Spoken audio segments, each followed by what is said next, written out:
Já começou a safra 2018-2019 de cana-de-açúcar na região Centro-Sul. Segundo a União da Indústria Canavieira, a moagem nos primeiros 15 dias de abril atingiu 22 milhões de toneladas, avanço de 25% em relação ao ciclo passado.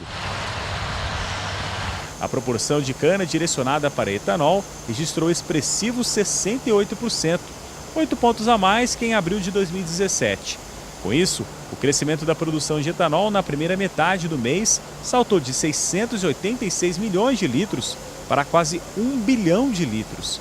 De acordo com a Única, esta reversão do mix fez o setor deixar de produzir cerca de 200 mil toneladas de açúcar. A expectativa é que a safra continue mais alcooleira, mas a produção deve ter quebra em relação à temporada 2017-2018. No início de março, a consultoria da Tagro divulgou que a moagem deve ser 5% menor, atingindo 577 milhões de toneladas. A principal causa é a seca em períodos importantes para a planta. A moagem de cana no Centro-Sul ligeiramente menor por uma questão de clima, né? Nós tivemos 90 a 120 dias de estiagem em 2017, agora no mês de fevereiro e março também chuvas abaixo da média histórica, é só por esse motivo. Mas a produção de etanol deveria ser maior. E o clima realmente não ajudou. E mais uma consultoria confirma a quebra de produção de cana na atual safra na região Centro-Sul do Brasil. Novo levantamento realizado pela consultoria Canaplan indica quebra entre 3% e 8%. Ou seja, na pior das hipóteses, a moagem de cana pode diminuir ainda mais e cair 50 milhões de toneladas em comparação ao ciclo passado. Mas vai existir uma grande variação entre as regiões. A gente nota um canavial menor, um canavial mais curto, um canavial com menos canas, com a ponta muito grande, ou seja, teria até potencial de crescer, mas a gente já começa a entrar numa fase de outono e inverno que o crescimento cai. E o último terço da safra é a grande indefinição. As canas estão muito pequenas, se elas não crescerem a gente pode ter uma quebra realmente muito efetiva, com perdas importantes no final da safra. Outro ponto levantado pela pesquisa é que a safra deve ser mais alcooleira, pelo baixo preço do açúcar no mercado internacional e o melhor retorno gerado pelo etanol. Com isso, a produção do adoçante pode ser reduzida em até 6 milhões de toneladas durante a safra.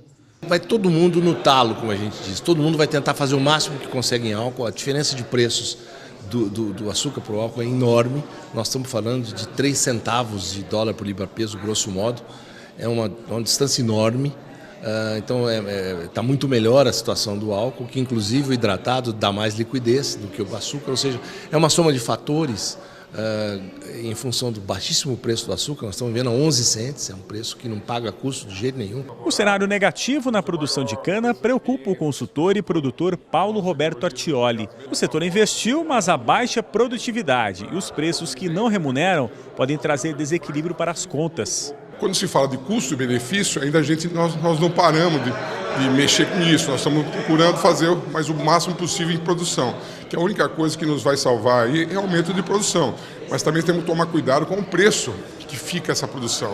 Porque não adianta você levar aí 5, 6 toneladas de cana por hectare e o seu custo ir para 10. Então isso é muito preocupante para nós produtores. O produtor de cana, Ismael Perina, está em alerta com as vendas de etanol. O preço caiu nas usinas, mas não chegou ao consumidor, o que pode complicar o mercado e diminuir ainda mais as margens.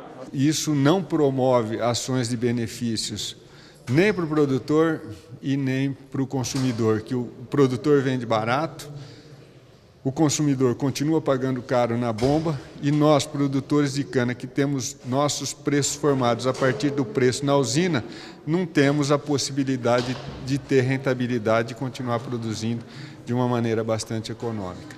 Mesmo com toda esta instabilidade, o presidente da Canaplan acredita que os próximos anos devem ser de recuperação para o setor. É importante que a política não traga perdas do que foi conquistado, como é o caso do RenovaBio. Todo mundo de olho no que vai acontecer, a gente não pode perder aquilo que a gente ganhou, tá certo? Aquilo que a gente conquistou. Portanto, é um momento realmente muito tenso, na minha opinião, até porque sofre a pressão externa, muito protecionismo voltando, países que estão subsidiando açúcar, uma explosão de oferta de açúcar protegido por governos. É um momento muito difícil que a gente está vivendo.